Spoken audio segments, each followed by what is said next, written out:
27 जुलाई को उज्जैन के डॉक्टर राजेंद्र जैन सभागृह में राष्ट्रीय पत्रकार मोर्चा भारत का ऐतिहासिक सम्मेलन संपन्न हुआ। उसमें अनेक प्रकार के निर्णय किए गए। इस समारोह में पूर्व सेशन जज डॉक्टर इकबाल गोरी मौजूद थे। क्रांतिकारी पत्रकार संघ के राष्ट्रीय अध्यक्ष कृष्णकांत जी शास्त्री भी मौजूद थे। उज्जैन प्रेस क्लब के अध्यक्ष श्री नंदलाल जी यादव भी इस समारोह के साक्षी बने।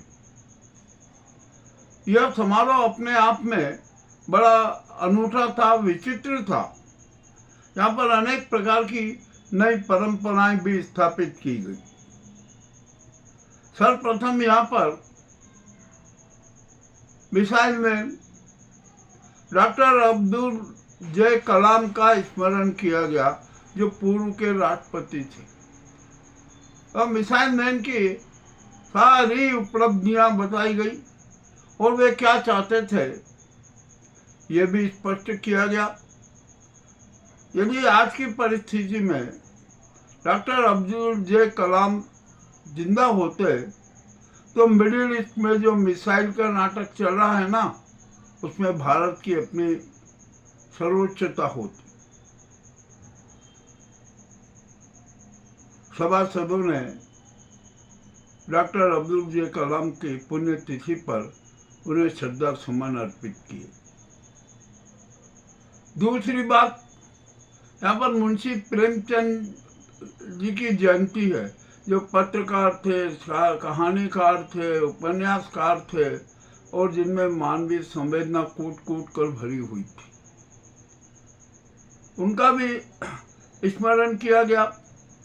हालांकि राष्ट्रीय पत्रकार मोर्चा भारत 31 जुलाई को उनकी पुण्यतिथि पर भव्य समारोह आयोजित करता था, किंतु सामयिक परिस्थितियां बड़ी विचित्र होने के कारण यह स्मरण समारोह किया गया। परंतु स्मरण समारोह भी अपने आप में यादगार हो गया। शायद मुंशी प्रेमचंद जी के बारे में सामान्य तौर पर कफन, गोदान, दूसरे और अन्य जो रचनाएं हैं ना, उनकी चर्चा होती है, किंतु मुंशी प्रेमचंद जी की जब्त शुदा कहानियों की चर्चा कहीं नहीं होती और वो पढ़ने को भी नहीं मिलती। मुंशी प्रेमचंद जी की 2 कहानी अनमोल मोती और मुल्ला को अंग्रेज शासन ने जब्त कर लिया था। उन्हें प्रकाशित नहीं होने दी। मामला बड़ा गंभीर रहा और जो भी चर्चाएं हुई, तो यहाँ पर जब सभासदों के सामने मुंशी प्रेमचंद जी का यह उद्धरण प्रस्तुत किया गया तो सब बड़े आश्चर्य में हो गए। वो पूछने लगे, भैया ये अभी तक हमने तो कोई देखा नहीं था, परंतु आप ये कैसे बता रहे हैं? तो मैंने उन्हें स्मरण कराया कमलेश्वर जी का, जो सारिका के संपादक थे, और उन्होंने मुंशी प्रेमचंद जी की जब्त शुदा कहानियों का प्रकाशन सारिका में किया था और 4 भागों में किया था। 1-2 नहीं, 4 कहानियों का वो किया था।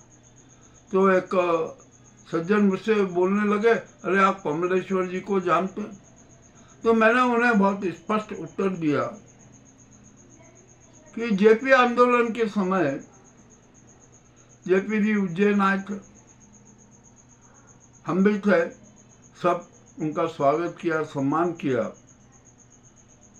तो उसके बाद में कमलेश्वर जी उज्जैन आए, मैं था, हमारे स्वर्गीय श्यामलाल गौड़ के सुपुत्र श्री सुभाष जी गौड़ मौजूद थे एवं अन्य साथी थे। हमने कमलेश्वर जी से संपर्क किया कि साहब हम एक नवनिर्माण पत्रिका निकाल रहे हैं, उसमें आपकी हम कहानी छापना चाहते हैं। पहले तो कमलेश्वर जी ने सुभाष गौर को, मेरे को और हमारे अन्य साथियों की सूरत देखी और बोला कि नहीं आइए बेटी, आपको कहानी चाहिए ना। तो उन्होंने अपना एक कहानी संग्रह दिया, हमें कहानी संग्रह दे दिया और वो कहानी संग्रह हमने रख लिया।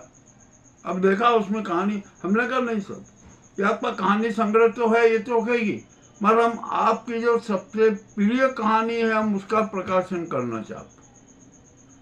कमलेश्वर जी बोले यार ये बड़ी अजीब बात है, मैंने आपको पूरा कहानी संग्रह दे दिया, आपकी पसंद है वो शब्द में। मैंने कहा नहीं, आपको जो पसंद है, सबसे अच्छी कहानी लगती है, हम उसका प्रकाशन करना चाहेंगे। तो कमलेश्वर जी ने कहा कि भैया एक काम करना, इसमें एक रातें कहानी है, आप उसका प्रकाशन कर देना। और हमने वो प्रकाशन किया।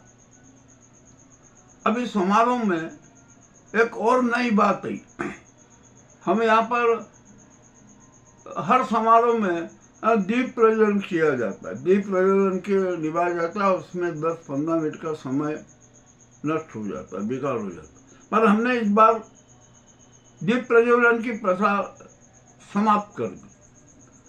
तो कुछ लोगों ने हमसे पूछा कि भैया ये दीप प्रज्वलन तो होना चाहिए। हमने कहा नहीं भाई, दीप प्रज्वलन का अर्थ होता है कि प्रकाश का प्रसार होना और तिमिर का दूर भागना।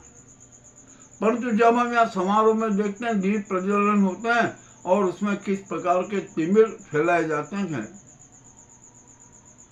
तो बड़ी विचित्र बात लगती है। तो उन्होंने कहा कि आपने क्या किया? हमने कहा कि हम यहाँ पर एक विवेक, जो हमारे एम्बेसडर है स्वामी विवेकानंद जी, जिन्होंने कहा था कि हमें विवेक दीप प्रज्वलित करना, ज्ञान दीप प्रज्वलित करना है, हमने उनकी उसी बात को मूर्त रूप दिया। एक श्रमिक की बालिका जो स्कूल में पढ़ती थी, जिसका नाम पलक बैरागी, वो इतना गरीब परिवार, उसको 5,000 रुपया वेतन मिलता है और 500-600-700 रुपया फीस भर दे, वो कर दे, तो कहाँ से जा, नहीं हो सकता। तो यदि इतनी फीस चल जाए तो उसका गुजारा कैसे होगा? तो हमने वो जो पलक बैरागी है उसको मंच पर बुलाया और हमने मंच पर से घोषणा की कि हम ज्ञान, जैसा कि डॉक्टर कलाम साहब का कथन था, उनकी भावनाएं थी, मुंशी प्रेमचंद जी की भावनाएं थी और स्वामी विवेकानंद जी का निर्देश था कि हमें विवेक दीप प्रज्वलित करवाना है। कोई भी व्यक्ति शिक्षा से वंचित न रहे किसी भी कारणों से।